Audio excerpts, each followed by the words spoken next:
मंगलम भगवान विष्णु मंगलम गरुड़ध्वज मंगलम पुंडरीकाक्षो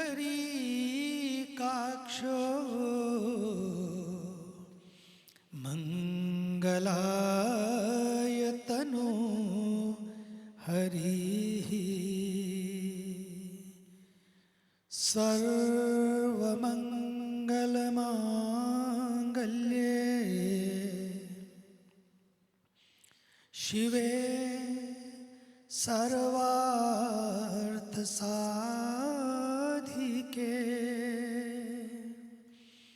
शरण्ये त्र्यंबके गौरी नारायणी नमोस्तुते नारायणी नमोस्तुते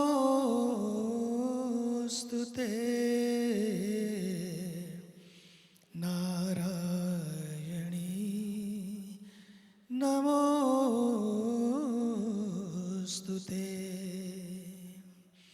हो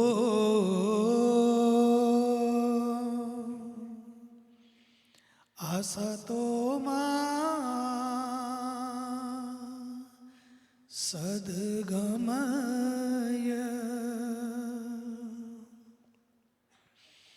तामसो मा ज्योतिर्गमय मृत्योर्मा अमृतं गमय ॐ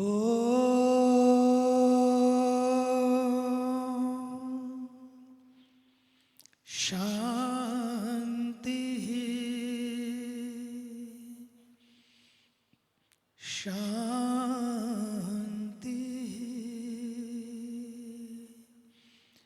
शान्तिः।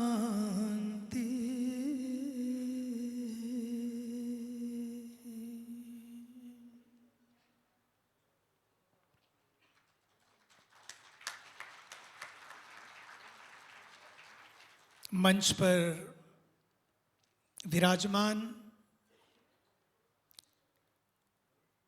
केवल भारतवर्ष नहीं बल्कि विश्व की महान विभूतियों की पवित्र साधना को प्रणाम करते हुए समय की मर्यादा का ध्यान रखते हुए साथ ही साथ गीता प्रेस गोरखपुर गीता भवन के सभी पदाधिकारी वृंद सेवक वृंद समक्ष बैठे पूज्य संत वृंद उनकी साधना को प्रणाम। मातृशक्ति मेरी प्यारी बहनों और भाइयों, जिस धरती पर हम बैठे हैं ये धरती संयम की धरती है, संगम की धरती है, ये देव भूमि है, दिव्य भूमि है। ये वो धरती है जिसने पूरे विश्व को वसुधैव कुटुंबकम के मंत्र दिए। ये वही गंगा के तट हैं जिन तटों ने पूरे विश्व को जीने की राह दिखाई। जियो और जीने दो एक मंत्र है, लेकिन जियो और जीवन दो ये इसी धरती ने ही ये मंत्र दिया।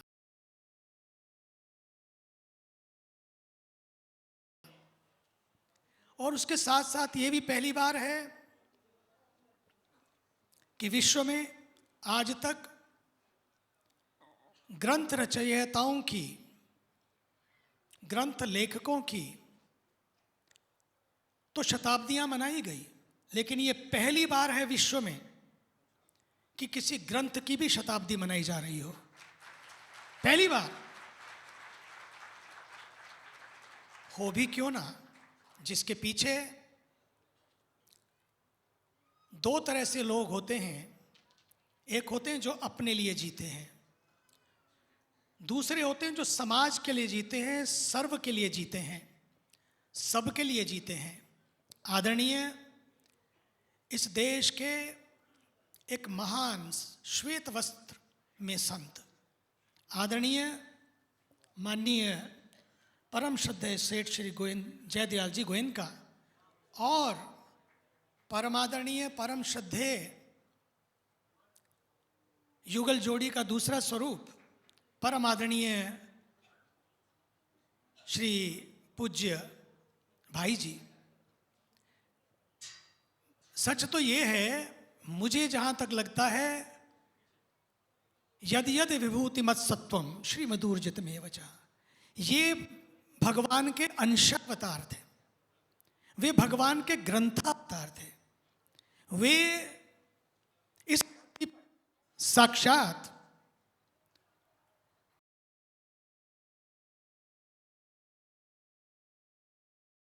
सनातन धर्म की उन मर्यादाओं को बचाने के लिए, आप देखें यदि क्रिश्चियनिटी से बाइबल को हटा दिया जाए तो सार्थकता नहीं है, इस्लाम धर्म से कुरान को हटा दिया जाए तो सार्थकता नहीं है। लेकिन एक ऐसा समय था, अपने ग्रंथों का ही लोप होता जा रहा था। नालंदा को जलाया, तक्षशिला को जलाया, ना जाने कितने ढेरों ढेरों लाइब्रेरीज को, उन संस्थानों को जलाया। ये दुर्भाग्य है हमारे देश का, जो छपना चाहिए था उसे छिपाया गया और जो लिखा जाना चाहिए था उसे मिटाया गया, जलाया गया। ये इस देश का दुर्भाग्य रहा। और ऐसे काल में, संक्रमण काल में, हमारे दो महापुरुष जिन्होंने संकल्प लिया, अपने लिए नहीं, एक तो धन्यो गृहस्थ आश्रमा, गृहस्थ में रहकर भी परिवार को आश्रम बनाया जा सकता है, श्वेत वस्त्र में रहकर भी संतत्व को जिया जा सकता है। उन्होंने एक दिशा दी। और अगर वे ना होते, आज वाल्मीकि रामायण, आज रामचरितमानस, हनुमान चालीसा, आप सोचिए विश्व पहला ऐसा प्रेस है, पहला, और हो सकता है अंतिम भी हो, पहला ऐसा प्रेस पूरे विश्व में। पूरे विश्व के प्रेस को देखने के बाद, पूरे विश्व को देखने के बाद मैं दावे से कह सकता हूं कि पहला ऐसा प्रेस गीता प्रेस, जिसने पूरे विश्व में इतने सस्ते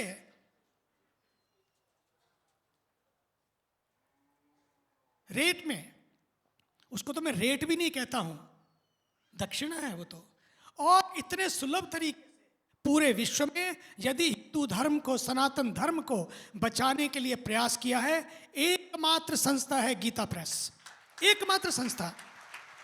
उन तपस्वियों ने उसी समय सोचा, 100 वर्ष पूर्व, उस संकट के दौर में, जिस समय कि आने वाले समय में सोच का संकट होगा।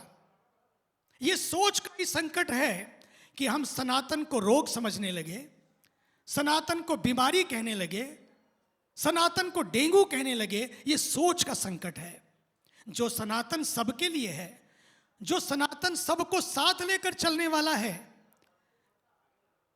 उसी के लिए किसी ने कह दिया सनातन तो रोग है। मैं कहना चाहता हूं, आदरणीय सेठ जी ने, आदरणीय भाई जी ने उस समय एक सोच को पैदा किया कि सनातन रोग नहीं, आने वाले समय में लोगों को पता लगेगा सनातन तो योग है, सनातन बीमारी नहीं, सनातन तो इलाज है, सनातन डेंगू नहीं, सनातन तो डिवाइन है। डेंगू काटता है तो व्यक्ति तड़पड़ाता है, लेकिन सनातन डिवाइन है। सनातन किसी को छू लेता है, उसको अमृत प्रदान करता है। सनातन को अमृत प्रदान करने वाला एक ट्रस्ट, सनातन को अमृता प्रदान करने वाले दो महापुरुष, और उसके बाद हमारे परम आदरणीय, परम विरक्त शिरोमणि, आदरणीय परम श्रद्धेय पूज्य स्वामी राम सुखदास जी महाराज।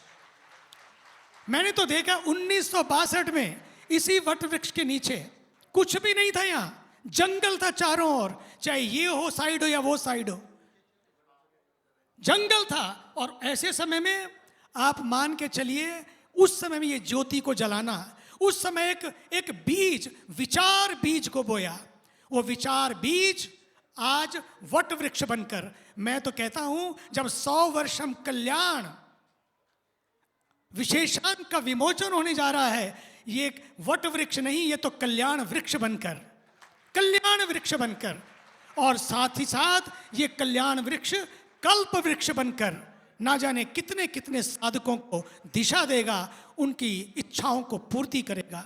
मैं उन महापुरुषों को आज श्रद्धांजलि देता हूं।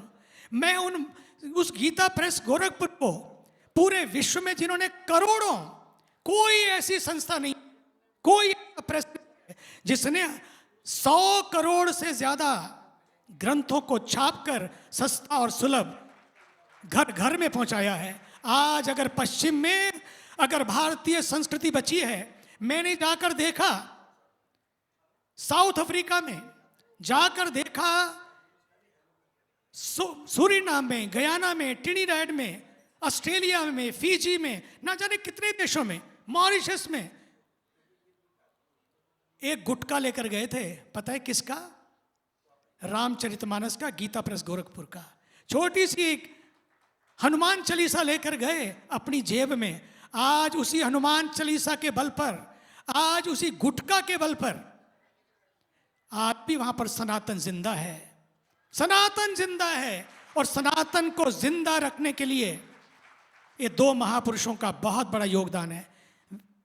परम पूज्य स्वामी अखंडानंद जी महाराज, मुझे याद है उन दिनों की बात, आप पूज्य आनंदमयी माँ जी, पूज्य स्वामी गंगेश्वर जी महाराज, पूज्य स्वामी लोकेशानंद जी महाराज, पूज्य स्वामी सर्वज्ञ जी मुनि जी महाराज, सर्वानंद जी महाराज, कितने महापुरुष इस धरती पर उस समय में 1962 के 63, 65, 64, 70, 72 तक उस युग में जो दर्शन हुआ। और मैं आपसे कहना चाहता हूं, ये तपोभूमि एक ऊर्जा का परम केंद्र बन गई है। इसलिए गीता प्रेस गोरखपुर, उन दोनों महापुरुष पूरे विश्व में जिन्होंने ये मशाल जलाई है, मैं तो कहता हूं कि उन दोनों महापुरुषों ने कदम ऐसे चले कि निशान बन गए। पूरे विश्व में कहीं भी जाइए, कदम ऐसे चले कि निशान बन गए, काम ऐसे किए कि पहचान बन गए। जीने को तो जिंदगी यूं सभी जी लेते हैं, जिंदगी जी तो ऐसी की कि उनके कर्म ही एक मशाल बन गए, उनके कर्म ही एक मिसाल बन गए। ऐसी मशाल जलाई है उन्होंने कि आज पूरा विश्व उनका ऋणी है, पूरा समाज उनका ऋणी है, पूरा सनातन उनका ऋणी है। मैं कहना चाहूंगा, सनातन है तो भारत है, सनातन है तो भारत है, और भारत है तो सनातन है। सनातन बचेगा तो मानवता बचेगी, सनातन है तो संस्कृति बचेगी, सनातन है तो बिंदी बचेगी, सनातन है तो पर्व बचेंगे, सनातन है तो त्योहार बचेंगे, सनातन है तो जीवन बचेगा, सनातन है तो कल्चर है, सनातन है तो नेचर है, सनातन है तो फ्यूचर है। कल्चर, नेचर और फ्यूचर के लिए गीता प्रेस गोरखपुर की भूमिका सचमुच महान भूमिका है, अद्भुत भूमिका है। मैं आज उन पवित्र श्वेतधारी संतों को भी उनकी साधना को प्रणाम करता हूं, प्रणाम करता हूं। काश ऐसे महान संत इस धरती पर सदा सदा के लिए अपनी उस कृपा वर्षा को बरसाते रहें। कौन कहता है कि वो चले गए? वो चले नहीं गए, वो तो बस पूज्य संतों को, पूज्य स्वामी जी महाराज ने जब से आना शुरू किया है, फिर से वापस गीता बस भवन बसना शुरू हो गया है। ये सच है। पूज्य स्वामी गोविंद देवगिरी जी महाराज ने जब से इस क्षेत्र में आना शुरू किया है, साल में एक बार नहीं, साल में अनेक बार ये तीर्थ फिर वापस अपने तीर्थत्व को प्राप्त कर रहा है।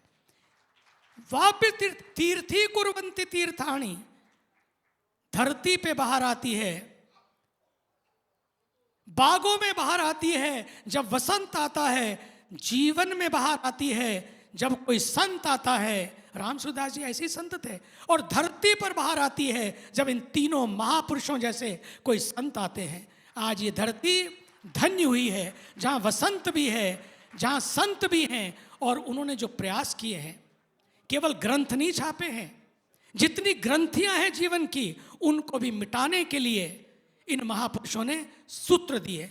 आइए इन सूत्रों को जीते हुए हम अपने समाज में, और फिर आज कितना सौभाग्य है इस देश को सनातन को जीने वाला, संस्कारों को जीने वाला, इस सोच को जिंदा रखने के लिए भारत को ऊर्जावान, तपस्वी, यशस्वी प्रधानमंत्री जी मिले हैं। और उन्हीं के नेतृत्व में आज उन्हीं के मार्गदर्शन में इस देश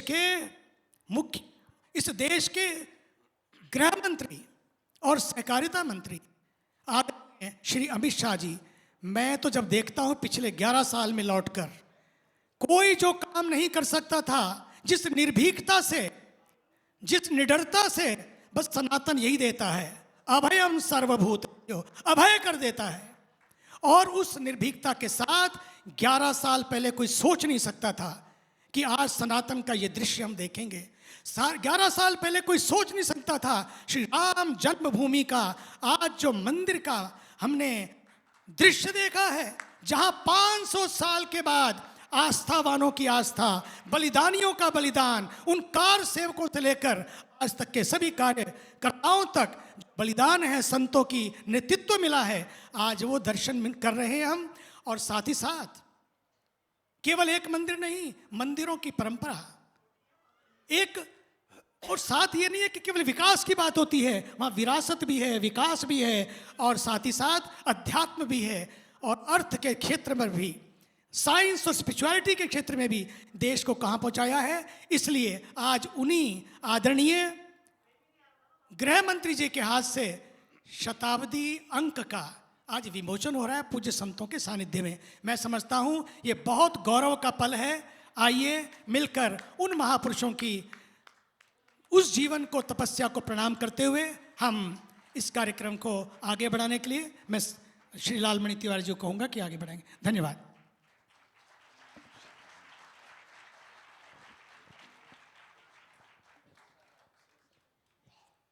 बस थोड़ी ही देर में गीता भवन से निकल चुके हैं, वहाँ मंदिर में दर्शन हो गया, गंगा पूजन हो गया, वहाँ से यहाँ आ चुके हैं। अभी यहाँ कुछ प्रबंध तंत्र के साथ मीटिंग कर रहे हैं, फिर फोटोग्राफी होगी। इसके बाद हम समझ रहे हैं कि 7 मिनट 5 मिनट के अंदर ही वो आने वाले हैं। एक चीज़ मैं शायद भूल जाऊँ बाद में, इस कार्यक्रम में जो बड़ा सहयोग मिला है यहाँ, वो यहाँ के विधायक महोदया का मिला है, और एक यहाँ जो जिलाधिकारी महोदया हैं, सहयोग से गोरखपुर की ही रहने वाली हैं, गोरखपुर की हैं, तो उनका भी बड़ा सहयोग मिला है। एक बार उनके लिए जोरदार तालियां दी जाएं और हम उनके प्रति आभार व्यक्त करते हैं।